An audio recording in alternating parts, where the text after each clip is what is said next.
নাটোরে একটি ভিডিও দেখলাম যে অন্ধ মানুষ বাঁশ ধরে লাঠি ধরে কারো সাহায্য না নিয়ে মসজিদে যাচ্ছেন এবং তিনি নাকি আজানও দেন, মসজিদে 5 ওয়াক্ত নামাজও ঠিকমতো পড়েন। দেখে মনে হচ্ছে বয়স একেবারে কম না, শতবর্ষী হতে পারে। অন্ধ একজন মানুষ রাস্তা পারাপার হতে পারছে না, চিনছে না, জানছে না, আপনি তাকে সহযোগিতা করলেন। সাহাবীদের আখলাক। তো নাটোরের যে মুরব্বী এই যে অন্ধ হওয়ার পরেও মুয়াজ্জিন বা মসজিদের মধ্যে যাচ্ছে, মূলত সাহাবী রিদওয়ানুল্লাহি আনহুম আজমাইন এখানে নেই, কিন্তু তাদের চারিত্রিক মাধুর্যতা এই বর্তমান জামানায় অনেকের মধ্যে কিন্তু আমরা দেখতে পাই। সুতরাং সুস্থ সবল মানুষ আমরা যারা এই দুনিয়ার জিন্দেগিতে জীবিত আছি, নিজেদেরকে অপরাধী মনে হয় না ভাই অনেক সময়, যে আমি সুস্থ হওয়ার পরও কেন আমি মসজিদে যাচ্ছি না, কেন আমি জামাতে যাচ্ছি না? আপনি ঘরে নামাজ পড়লে আপনি যে পরিমাণ সওয়াব পাবেন এর চাইতে 27 গুণ সওয়াব আল্লাহ সুবহানাহু ওয়া তাআলা জামাতে নামাজ পড়ার কারণে আপনার আমলনামায় দিবেন। আশহাদু আল্লা মুহাম্মাদার রাসূলুল্লাহ হাইয়া আলাস সালাম হাইয়া আলাস সালাম হাইয়া আলাল ফালাহ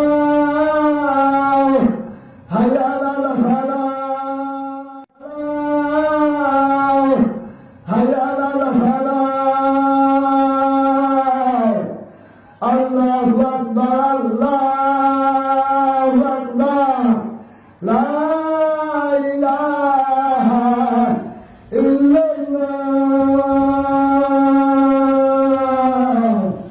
বৃদ্ধ 115 বছর বয়সী একজন বৃদ্ধ, যে অন্ধ একজন বৃদ্ধ, তিনি কিন্তু রশি ধরে ধরে মসজিদে যায় এবং 5 ওয়াক্ত নামাজ আদায় করে এবং তিনি কিন্তু নিজেই আজান দেয় এবং তিনি নিজেই ইমামতিও করে এবং সেই মসজিদের মালিকও কিন্তু তিনি নিজেই, কারণ তিনি নিজেই মসজিদটি নিজ অর্থায়নে এবং নিজের জায়গাতেই সেই মসজিদটি করে দিয়েছিল সেই মহান ব্যক্তিটি।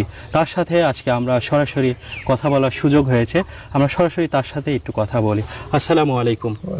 আসসালামু আলাইকুম। ওয়ালাইকুম আসসালাম। চাচা কেমন আছেন আপনি? আলহামদুলিল্লাহ, আল্লাহ ভালো রাখছে। আপনার কেমন আছেন? জি আলহামদুলিল্লাহ ভালো আছি। আপনার নাম কি? মোহাম্মদ আব্দুর রহমান মোল্লা। আব্দুর রহমান মোল্লা। আপনার বয়স কত হয়েছে? বয়স 115। 115 বছর। জি। আচ্ছা, আপনি 115 বছরে আপনার এই যে চোখের যে দৃষ্টিশক্তি হারিয়ে ফেলেছেন, এটা কতদিন যাবত হারিয়েছেন বা কিভাবে হারালেন? 18-19 বছর হলো। এই যে 115 বছর বয়স আপনার, আপনি যে প্রতিদিন 5 ওয়াক্ত নামাজ আদায় করতে এই রশি ধরে ধরে যান। জি। আচ্ছা, এইভাবে আপনার প্রতি 5 ওয়াক্ত আপনার যেতে কি কোনো কষ্ট হয়? না, কষ্ট হয় না। কষ্ট হয় বটে, কিন্তু কষ্ট মনে হয় না। আমি শান্তি পাই না, আমি শান্তি পাই। আরো শান্তি পান আপনি? জি আলহামদুলিল্লাহ। আচ্ছা, ফজরে যখন যান তখন তো আপনার সাথে কেউ থাকে না, ওই যে রাস্তা পার হতে আপনার মনে হয় একটু সমস্যা? রাস্তা পার হতে বাঁশ ধরি দাঁড়া থাকি, যখন গাড়ি যায় সাউন্ড শুনতে পাই তখন দাঁড়া থাকি। তার গাড়ি যাওয়ার পর একসাথে 2-3 দিন 4 দিন চলে যায়। তারপরে জিজ্ঞাসা করি প্রতিকূল লোকে, এবার গাড়ি আসে, বলে যে না এখন গাড়ি নাই, তখন পার হই। আচ্ছা, এই মসজিদটি আপনি তো নিজেই নির্মাণ করেছেন? জি, আমি নিজে, আপনার নিজস্ব অর্থায়নে? জি। এটা আপনি কি উদ্দেশ্যে করেছিলেন? বলছিলাম যে এই আমার এই গ্রামে, আমার গ্রামের আমার বাড়ি হলাম মধ্যপাড়া, উত্তরপাড়া একটা মসজিদ, খুতবা পাঠের মসজিদ আছে। ওই মসজিদে কেউ এই পাড়া থেকে নামাজ পড়তে যায় না, নামাজ পড়তে যায় না।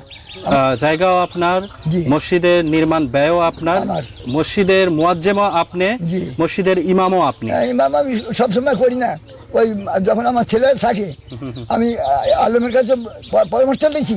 বড় আলম বলেছে যে আপনার যদি ছেলেরা কি প্রত্যেক লোক যদি জানাশোনা থাকে তার দিন আমার ইমামতি করাবেন, আর যদি না থাকে তাহলে আপনি নিজের নামাজ পড়বেন, আর অসুবিধা হবে না। আচ্ছা, আপনি তো হজ করেছেন? জি। কত সালে? 11 সালে, 2011 সালে। আর আপনার এই যে 115 বছরের জীবদ্দশায় এখন শেষ জীবনে প্রায় চলে এসেছেন, আপনার শেষ জীবনে আপনার ইচ্ছাটা কি, যে কি করে আপনার আত্মতৃপ্তি হবে? আমার আর ইচ্ছা কোনো বড় হওয়ার, বড় লোক হওয়ার, কোনো ধান টাকা পয়সা চাই না। আমি চাই ইমান যাতে আমি মৃত্যুবরণ করতে পারি, আমার ছেলের জন্য হেদায়েত হয়, নামাজি হয়, আমার মৃত্যুর পরে নবী রাসূলের জন্য দোয়া করতে পারে, আমাদের জন্য দোয়া করতে পারে, এই আমি চাই। আলহামদুলিল্লাহ।